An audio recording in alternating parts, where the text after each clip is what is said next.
Time now for Eye on Africa with me. Thanks very much for staying with us. Time now for Eye on Africa with me, Georgia Calvin-Smith. Tonight, days after the surprise death of Ivory Coast's Prime Minister and ruling party candidate in upcoming elections, the country's Vice President resigns. The move adds further uncertainty to the political landscape. Also, Rwanda is the only country in Sub-Saharan Africa whose nationals can now travel to Europe's Schengen area. Despite the apparent success of its response to the coronavirus pandemic, cases continue to rise. And we examine the long-standing political and ethnic tensions in Ethiopia that fed into recent fatal unrest that followed the killing of Oromo singer Hacaaluu Hundeesaa at the end of June. But first, Ivory Coast's political landscape has been shaken up once again.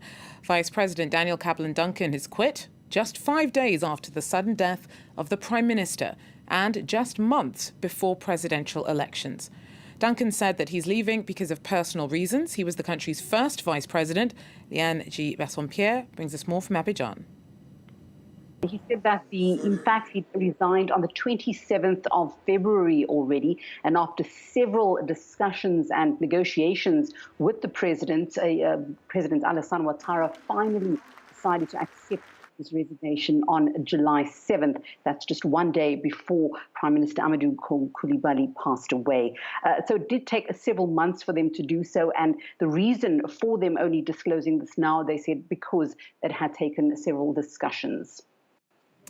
Well, elections are due October 31st. There's a lot riding on them. We've seen so much change so quickly over just the last week or so. How is Kablan-Duncan's exit likely to affect that vote, particularly in light of speculation that President Alassane Ouattara may decide to run again, after all, now that Coulibaly is dead? Well, it of course takes another candidate out of the mix, so to speak, though some analysts say he was never really an option for a successor for President Alassane Ouattara, given his roots in the former ruling party coalition party, which is the PDIC. They've now left that coalition after, in fact, President Alassane Ouattara said that a constitution adopted in 2016 reset the clocks and allowed him this third term. So he may then support the PDCI candidate and not the ruling RSGP candidate, and taking some of the support away from the ruling party. So things getting very interesting in Ivory Coast, less than 4 months before that essential vote. Liane de Bassompierre there for us in Abidjan. Now, a coalition behind anti-government protests in Mali says that at least 20 people have been killed in clashes since last Friday. Officials have acknowledged just 4 deaths. Protests continued on Monday as crowds in Bamako called for the resignation of President Ibrahim Boubacar Keïta. Several people were injured after police fired above demonstrators and used tear gas. Over the last month, frustration over Boubacar Keïta's security record, the fragile economy, and the perceived government corruption has deepened. Several recently arrested members of a protest coalition called M5RFP were released on Monday. Tant qu'ils continuent à attaquer, obligatoirement les gens vont rester en position défensive.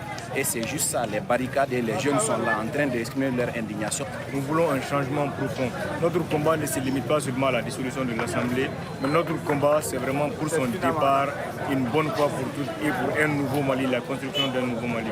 Nous sommes déterminés à aller jusqu'au bout. Well, police also used tear gas to break up protesters in Kinshasa on Monday. Rallies were also held in the eastern city of Bukavu and the central city of Kananga. The latest marches followed demonstrations last Thursday in which 5 people were killed. The unrest was triggered by the decision to name Ronsard Malonda as chairman of the country's independent electoral commission. Critics accuse him of having rigged past elections in favour of former leader Joseph Kabila. Former warlord and opposition figure Jean-Pierre Bemba says that Malonda's track record has not been forgotten. Aujourd'hui, nous étions mobilisés contre une décision qui était injuste, arbitraire, non transparente, non consensuelle, qui était la désignation unilatérale par un groupe politique des animateurs de la CENI. Depuis 2006, il est parmi l'un des acteurs je dirais, de la tricherie ici, au niveau du pays, au niveau des élections. Et ça, tout le monde l'a noté. 2006, 2011, 2018. A nighttime curfew and booze ban have been reintroduced in South Africa. The country's seen a spike in coronavirus numbers. At least 12,000 cases have been logged daily. The total stands at over 276,000 infections. It's the worst affected country on the continent. A 9 p.m. to 4 a.m. curfew started on Monday night. A first alcohol ban, which lasted from March to June in order to relieve pressure on emergency services, sees the speed with which the new prohibition being introduced, having some worried South Africans taking it on the chin. The alcohol ban is a good idea. The reason is people are reckless and there is more deaths on the road. People are misbehaving, people are drunk and they're not staying at home. A lot of people is dead, and the people is going to bring for us these things, this virus, if it's drinking. If alcohol really is not right. Well, Rwanda is the only country in Sub-Saharan Africa whose nationals can now travel to Europe's Schengen area. It's one of 15 safe countries given the designation by the EU. Despite the apparent success of its response to the coronavirus pandemic, cases continue to rise. At least 600 have been reported so far. Simon Wolfhart has the story. Health workers randomly screen and test drivers as they enter Rwanda's capital, Kigali. Motorcycle taxi drivers carry dozens of people daily. Their risk of infection is higher, so their temperatures need to be checked. All this is trying to know what's going on in our population, who has the virus, who could be asymptomatic and we haven't noticed, and generally just having a picture of how coronavirus is affecting our population. Rwanda has carried out nearly 180,000 tests since the start of the pandemic. The contact tracing system has been efficient, and Rwanda is now the only country from Sub-Saharan Africa to be considered safe for entry into the European Union. This is still a recommendation, and EU member states have the final say on who they let in. Le Rwanda était dès le début, a pris cette situation très sérieusement. Donc le premier pays de l'Afrique subsaharienne qui a introduit des mesures de confinement. Bon, il y a encore un nombre relativement modeste de cas. Donc ça, encore une fois, c'est le résultat d'un effort important au niveau de la réponse. But health officials are preparing for further increase in infections. Notre stratégie dans les jours à venir, c'est de gérer les cas qui ont besoin vraiment d'assistance médicale dans les centres de traitement. Comme ça, on peut gérer d'autres malades au niveau à domicile dans les communautés avec toutes ces structures qu'on met en place. On est dans la phase de contrôle de l'épidémie. Il y a des moyens qui sont mis en place, mais c'est une bataille de tous les jours. Even though Rwanda has a low number of cases, managing cross-border contamination is a challenge.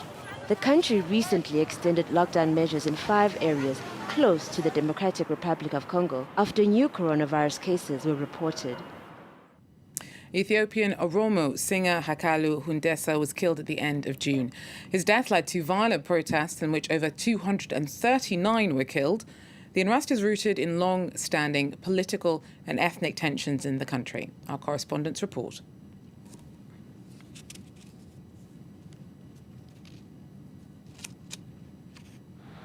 Despite remnants of the clashes, daily life has resumed in Adama, the main city in the Oromia region. The protests following the death of Oromo's most popular singer, Hacaaluu Hundeesaa, mainly targeted administration offices, symbols of the government. Some shops were also damaged. Nejab Del Kashur has restocked his shelves, but he lost the equivalent of 2,500 euros. He thinks he was targeted because he is not of Oromo ethnicity.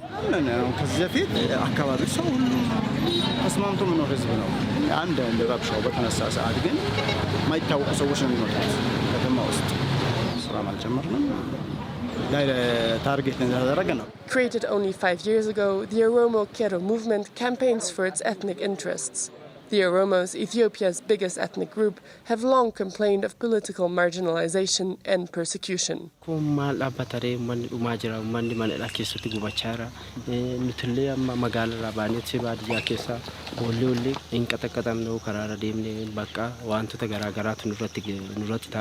Over 200 people were killed in the protests. Some say the singer, who was also a lead figure of the Oromo cause, was shot because of political motivations in order to spread chaos throughout the country.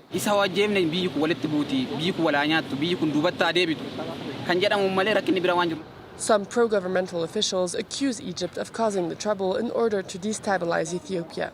Tensions are currently high between the two countries. Egypt fears that the Ethiopian Renaissance Dam will limit its access to the Nile waters. We also suspect foreign hand also in this violence because we are undertaking a Renaissance Dam construction, and because of that some people may cooperate with Egyptians to create a violence in Ethiopia to produce such a chaos in a city. Beyond that, there is an opposition party also who are competing with us, and they don't want to see this peaceful condition. Since protests, several Oromo opposition leaders have been arrested in relation to the violence. Jawar Mohammed, Prime Minister Abiy Ahmed's main opponent, is set to appear in court on July 16th. He was arrested after clashes erupted concerning the location of Hacaaluu Hundeesaa's funeral. And finally, the daughter of the late South African President Nelson Mandela has died. 59-year-old Zinzi Mandela was the youngest daughter of the anti-apartheid icon and Winnie Madikizela Mandela. Zinzi served as her country's ambassador to Denmark.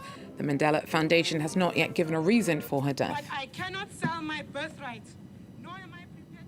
Well, that's it for Eye on Africa. Thanks for joining us, and do so again if you can. Take care.